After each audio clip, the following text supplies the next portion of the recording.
میں سب سے پہلے سوال کرنا چاہوں گا اسی خلافت کے بارے میں، امامت کے بارے میں۔ جناب میرے دائیں طرف بیٹھے ہیں اور سنت طریقہ ہے کہ دائیں طرف سے ہی آغاز کرنا چاہیے۔ رسول اللہ صلی اللہ علیہ وآلہ وسلم ہر خیر کے کام کو دائیں طرف سے آغاز کرتے تھے۔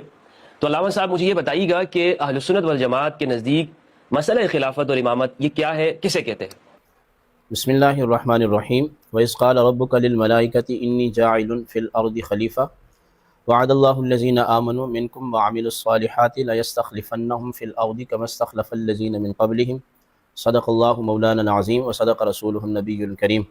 بہت شکریہ پہلے تھے آپ نے پروگرام میں مدعو کیا، اور پھر دوسرا آپ نے یہ فرمایا کہ میری دائیں جانب جو ہے بیٹھے ہوئے ہیں، اور سرکار کی سنت بھی ہے کہ دائیں جانب سے آغاز کیا جائے۔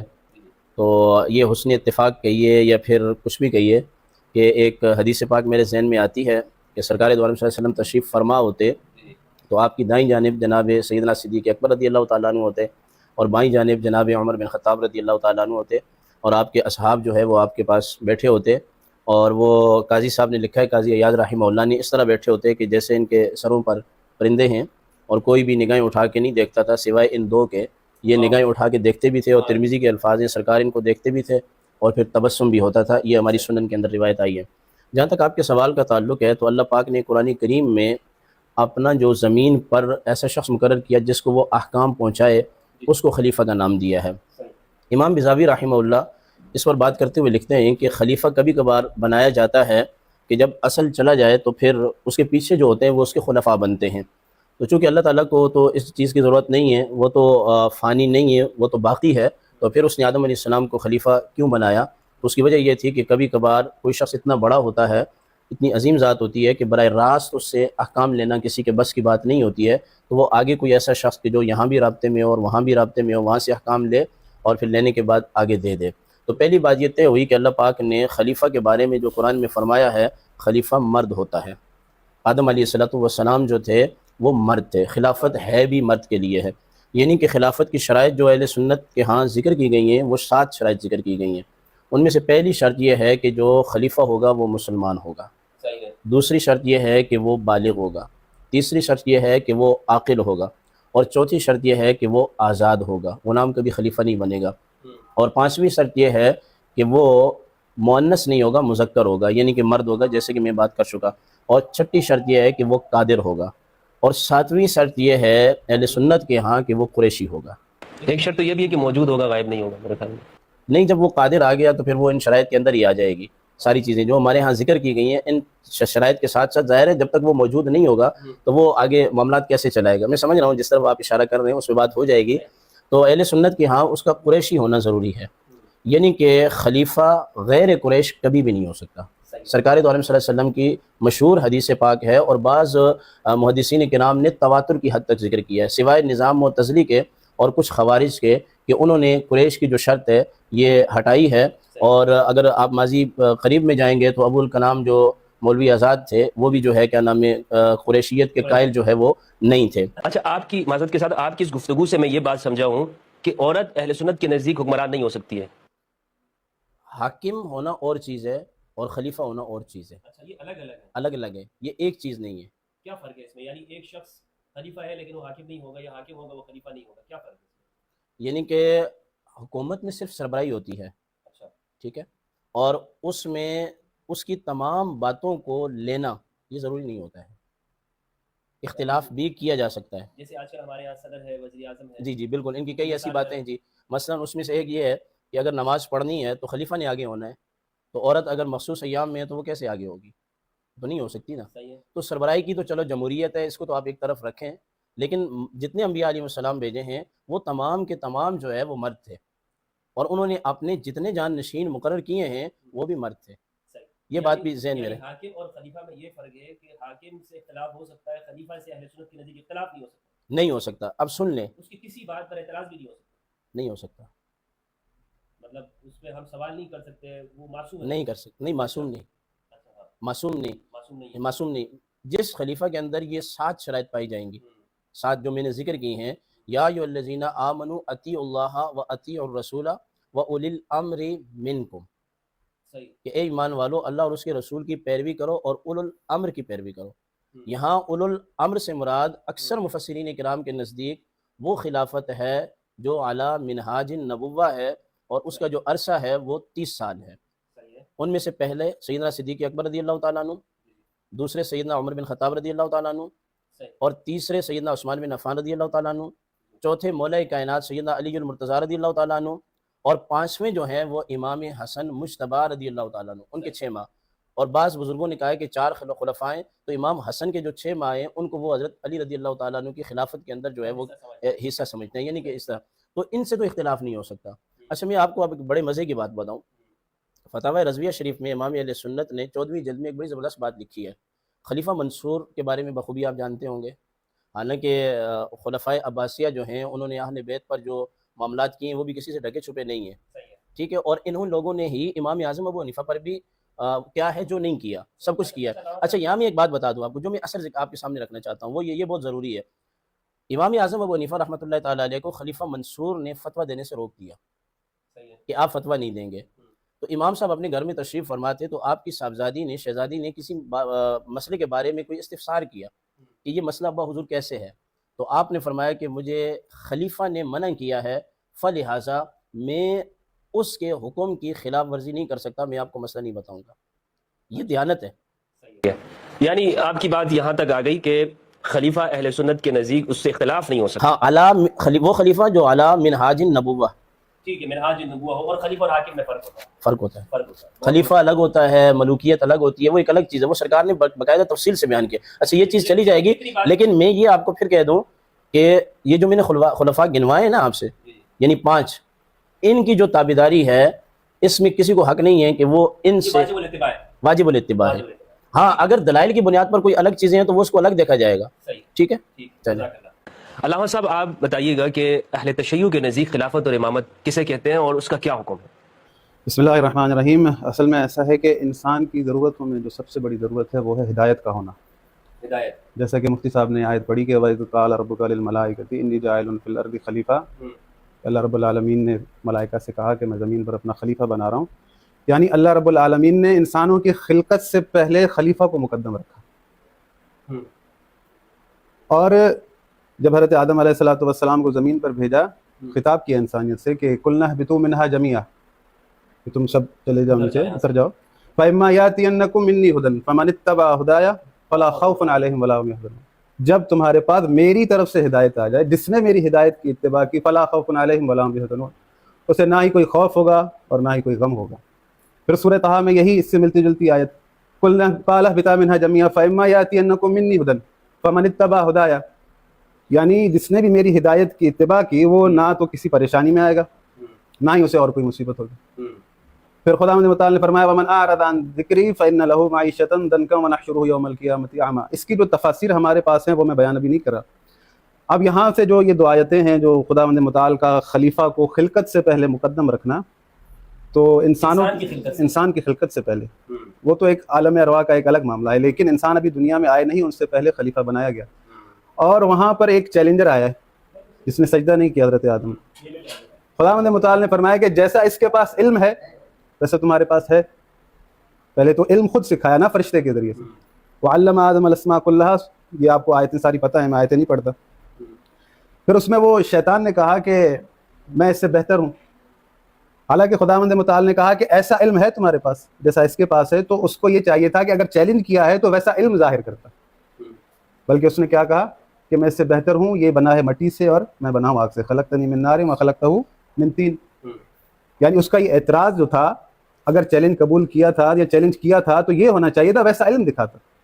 خداوند متعال نے حضرت آدم کو خود علم دیا تاکہ قیامت تک کے لیے اصول بن جائے، میرا خلیفہ وہ ہوگا جسے میں علم دوں گا، وہ علم لدنی کا مالک ہوگا جو میری طرف سے زمین پر علم لے کر آئے گا۔ خداوند متعال نے اپنے کلام میں فرمایا بھی ہے سورہ مجادلہ میں کہ یرفع اللہ الذین آمنوا منکم، خدا اسے تم میں سے خدا اسے بلند کرے گا جسے اس نے علم عطا کیا ہے، والذین اوتوا العلم درجات، سورہ مجادلہ کی آیت ہے۔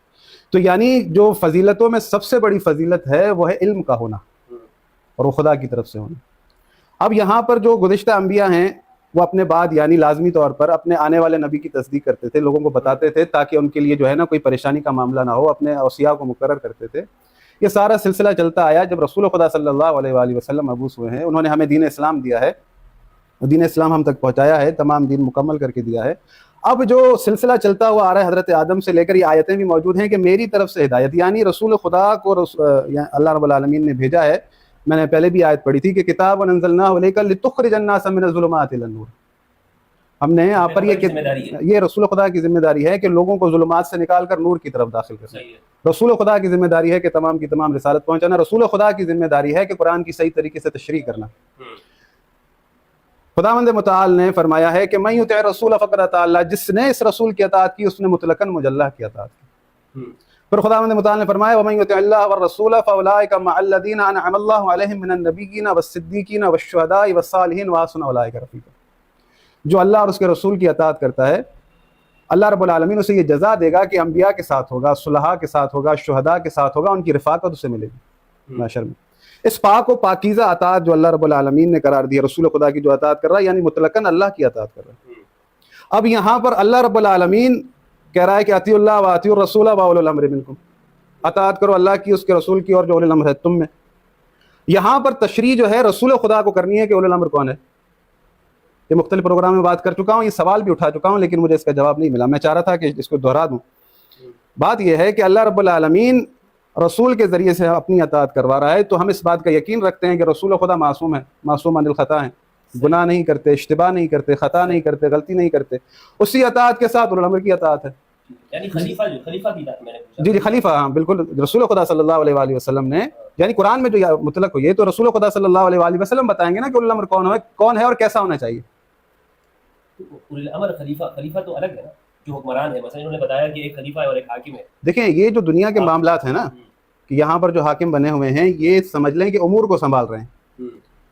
ہم جس کی بات کر رہے ہیں رسول خدا کے بعد جو رسول خدا کا دیا ہوا نظام ہے اس کی بات کر رہے ہیں کہ رسول خدا اور قرآن کا، اللہ رب العالمین کا دیا ہوا نظام یہ ہے کہ تم اطاعت کرو اللہ کی، اس کے رسول کی اور الامر کی۔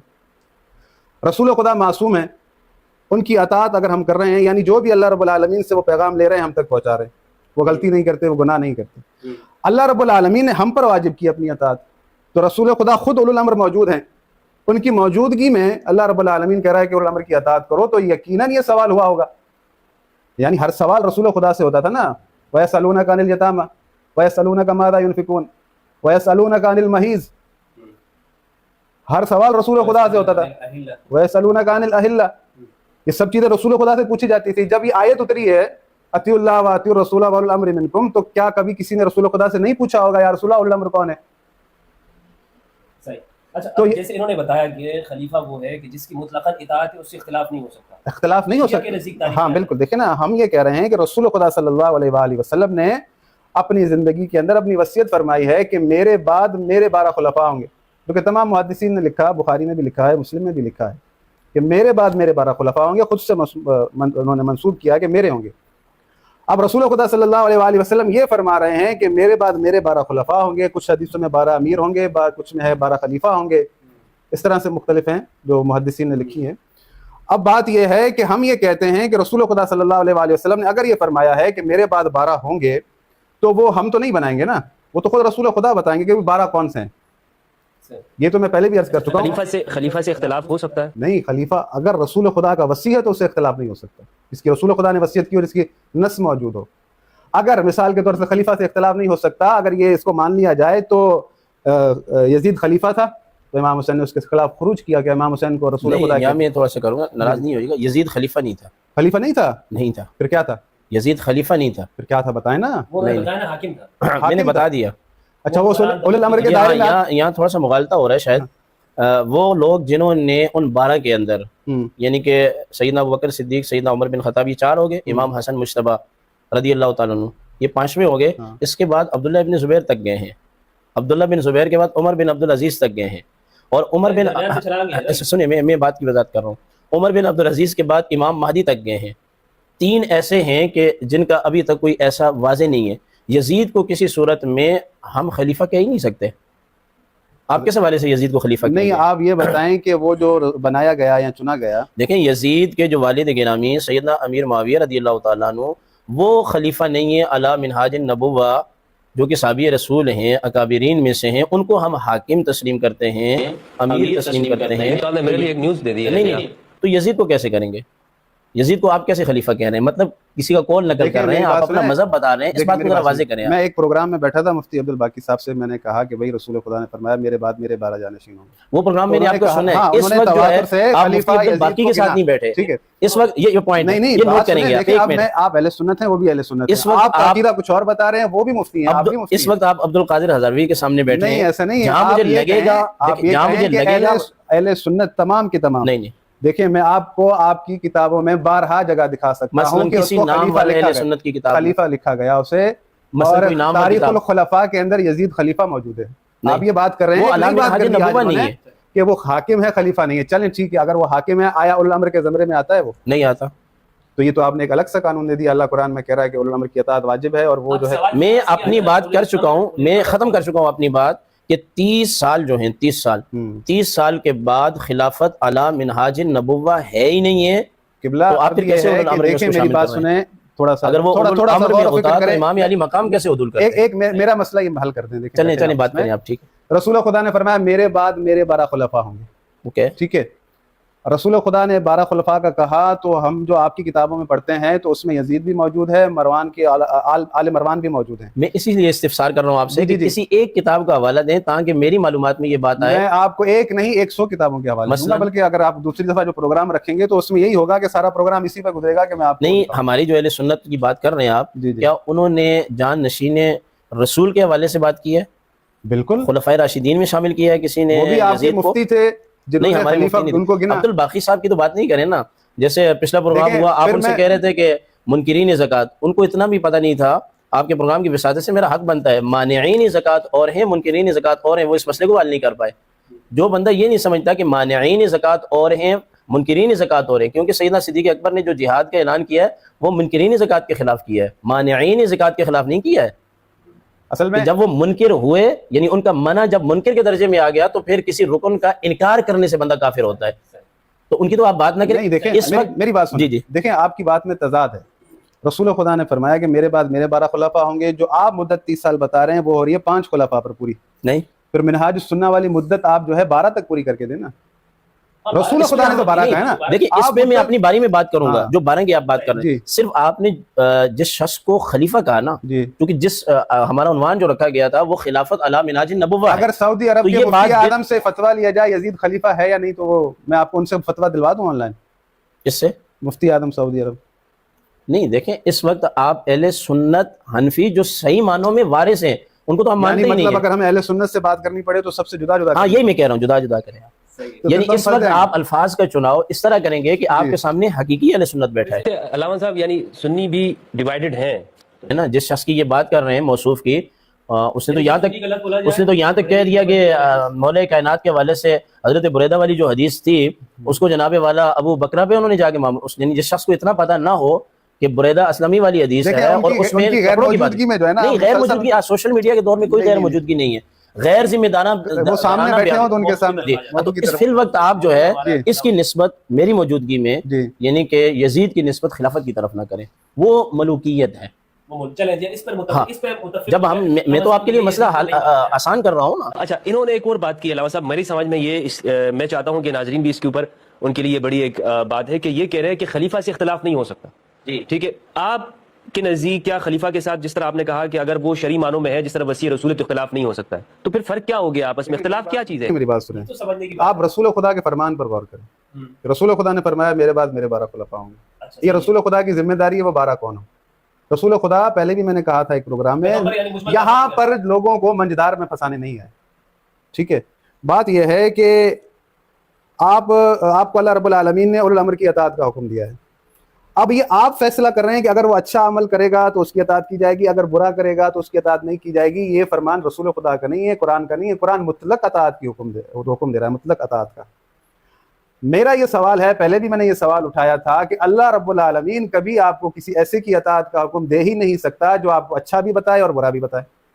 پھر تو ہم مشکل میں پھنس گئے، کیونکہ اگر اس نے واجب کی ہے تو وہ محشر میں ہم سے پوچھے گا میں نے تم پہ اولو الامر کی اطاعت واجب کی تھی، تو ہم کہیں گے کہ بھائی جو اس نے اچھا بتایا وہ ہم نے مانا، جو اس نے برا بتایا وہ ہم نے نہیں مانا. آپ نے تو نہیں بتایا، ہم نے اس حساب سے عمل کیا. یعنی ہم خود اس وقت اللہ کو سکھا رہے ہوں گے.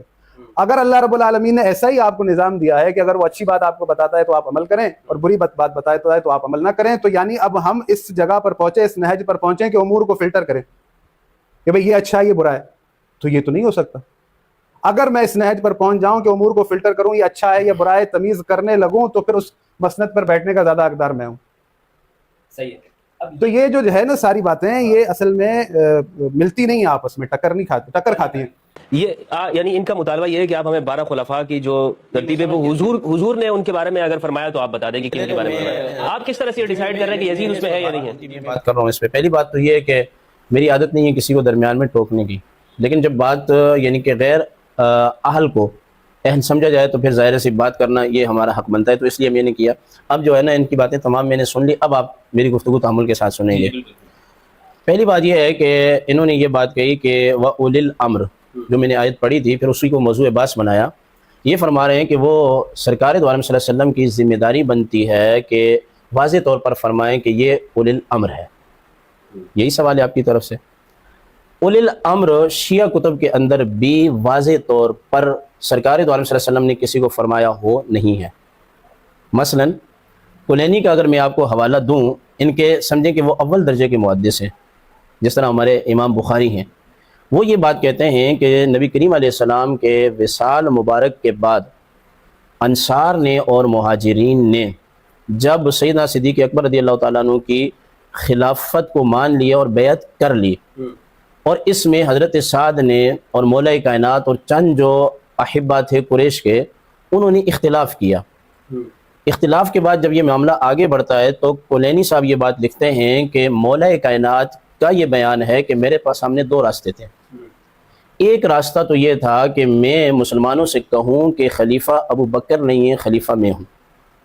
کلینی صاحب یہاں یہ بات نہیں لکھ رہے کہ ان کے بارے میں حضور نے وصیت فرمائی ہے، کلینی صاحب امام علی مولا کائنات کا قول نقل کر رہے ہیں۔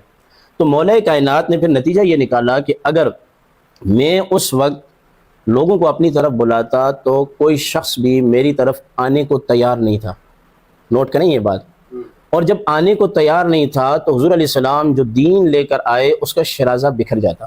صحیح ہے، یعنی سن لیں، میں پوری بات مکمل کروں گا، ٹوکیں گے نہیں، بعد میں آپ بات کر سکتے ہیں جی۔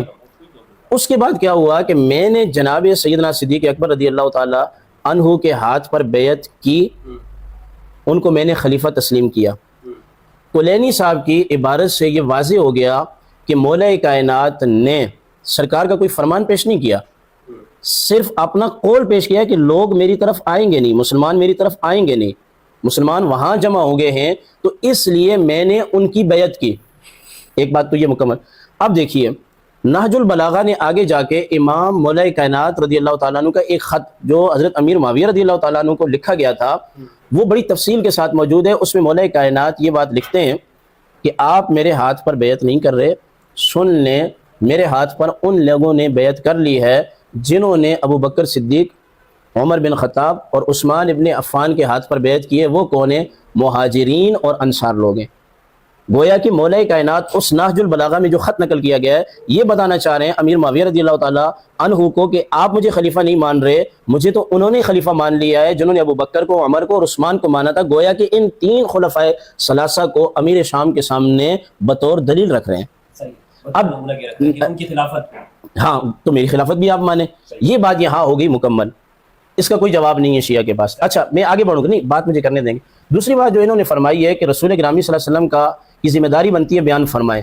یاد رکھ لیجئے ہمدرد صاحب، قرآن کریم کے اندر جو احکام بیان ہوتے ہیں وہ احکام اگر قرآن کے اندر ہی دوسرے مقام پر اس کی وضاحت موجود نہ ہو تو رسول گرامی صلی اللہ علیہ وسلم کی ذمہ داری بنتی ہے اس کو بیان فرمائے۔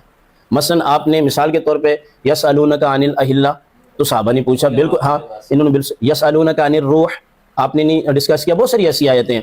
یہ جو اولی الامر والی آیت ہے نا، اس کے بارے میں صحابہ کرام نے سوال اس لیے نہیں کیا کہ اس کی تفسیر قرآن کے دوسرے مقام میں موجود تھی۔ صحابہ وہ بات پوچھتے تھے کہ جو بات مطلب مجمل ہوتی تھی، جہاں اجمال کو دور کرنے کے لیے مفصر کی ضرورت پڑتی تھی، وہ دوسرے مقام پہ کیا ہے؟ وعد اللہ الذین آمنوا منکم وعملوا الصالحات لیستخلفنہم فی الارض، کہ ان اصحاب کے سامنے سورہ نور کی یہ آیت بھی تھی کہ اللہ نے اہل ایمان سے ان میں سے کچھ سے، سب سے نہیں، کچھ سے، اور جنہوں نے عمل صالح کیا، یہ وعدہ کیا ہے کہ نبی کریم علیہ السلام کے جانے کے بعد جو ہے اللہ ان کو خلیفہ مقرر فرمائے گا۔ یہی وجہ ہے کہ مسلم شریف کی روایت ہے جس پر تبصرہ کیا ہے شیعہ محدثین نے بھی، وہ یہ ہے، عائشہ رضی اللہ تعالیٰ عنہ فرماتی ہیں، اور دیگر کتابوں کے اندر بھی ہے، آپ کی نظر میں ہوگی، کہ سرکار دو عالم صلی اللہ علیہ وسلم نے مرض الموت کے اندر مجھے یہ حکم فرمایا کہ آپ اپنے والد کو بھی بلائیں، اور آپ نے جی بات، تاکہ بات پوری جائے، بات کو کاٹیں گے نہیں، کھل کے بات کریں تعامل کے ساتھ، کافی ٹائم ہے ہمارے پاس، اور اپنے بھائی کو بھی بلائیں تاکہ میں اس میں خلافت کے بارے میں لکھ دوں، اور وہ لکھ بھی دوں ابو بکر کے بارے میں، تما نہ کرے۔ وہاں لفظ جو ہے نا وہ آپ نے پڑھ دیا، اللہ آپ کو جزائے خیر دے۔ آگے آپ نے کیا فرمایا؟ سرکار دیکھیں نہیں سنیں، سرکار دو عالم صلی اللہ علیہ وسلم نے ارشاد فرمایا کبھی بھی مسلمان، لفظ مسلمان ہے جن کو حضور مسلمان کہہ رہے ہیں، مسلمان اور اللہ ابو بکر کے علاوہ کسی اور پر راضی نہیں ہوں گے۔ تو پتہ چلا کہ یہ جو کہہ رہے ہیں کہ مجھے سوال کا جواب آج تک نہیں ملا، تو میں نے علامہ کلینی کی کتاب سے آپ کو جواب دے دیا ہے کہ انہوں نے بڑی تفصیل کے ساتھ بات کی ہے کہ مولا کائنات نے سیدنا صدیق اکبر رضی اللہ تعالیٰ عنہ کو خلیفہ تسلیم کیا، اگرچہ انہوں نے کیا کہتے ہیں کہ تھوڑا سا بات کو گما شما کے، تاکہ ہمارے اندر سے کوئی سوال کرنے والا اس طرح سوال نہ کرے۔ تو اگلی بات یہ ہے کہ مسلم نے بھی بتا دیا، بخاری نے بھی، کہ سرکار دو عالم صلی اللہ علیہ وسلم نے جو ہے مقرر کیا ہے، اور پھر ایک ہوتا ہے کہ قول سے مقرر کرنا، ایک ہوتا ہے فعل سے مقرر کرنا۔ مرض الموت کے اندر سرکار دو عالم صلی اللہ علیہ وسلم کی صحیح حدیث پاک ہے کہ 17 نمازیں جو ہیں وہ آپ کی مرض الموت میں جناب صدیق اکبر رضی اللہ تعالیٰ عنہ نے پڑھائی ہیں۔ اب اگلی جو بات ہے، میں آپ کا سوال سن رہا ہوں، آخری بات نہیں، آخری بات، یہ آخری میرا نتیجہ، اگر شیعہ یہ بات کہتے ہیں کہ مولا کائنات نے جناب صدیق اکبر، پہلے شیعہ تو کہتے ہی نہیں، وہ تو مانتے ہیں خلیفہ مانتے ہیں، اور ان کے اپنے لوگ بھی خلیفہ ہی کہہ کے نام لیتے ہیں، کہتے ہیں کہ مولا کائنات نے جناب سیدنا صدیق اکبر رضی اللہ تعالیٰ عنہ کی بیعت بھی نہیں کی، ان کے پیچھے نماز بھی نہیں پڑھی، تو پھر مجھے وہ مسجد بتا دیں کہ 2.5 سال امام مولا کائنات سیدنا علی المرتضیٰ کس امام کے پیچھے نماز پڑھتے تھے، کہاں مسجد بنائی تھی، کہاں عید کو قائم کرتے تھے، اور وہ اس مسجد نبوی میں نہیں آتے تھے، اور ان تینوں کے پیچھے نماز نہیں پڑھتے تھے۔ شیعہ کتب تو اس سے بالکل جو ہے وہ ہمیں کوئی ایسی بات نہیں بتا رہے۔ علامہ صاحب، آپ کی اس گفتگو سے نا چند چیزیں میرے سامنے آئی، لیکن میں پہلے پھر دوبارہ سے اسی پہلے سوال کی جانب جاؤں گا کہ خلیفہ کے بارے میں آپ نے یہ بتایا کہ اس کی اطاعت مطلقاً واجب ہے، اعلیٰ منہاج النبوہ، جو بھی خلیفہ ہے یعنی منہاج النبوہ کے مطابق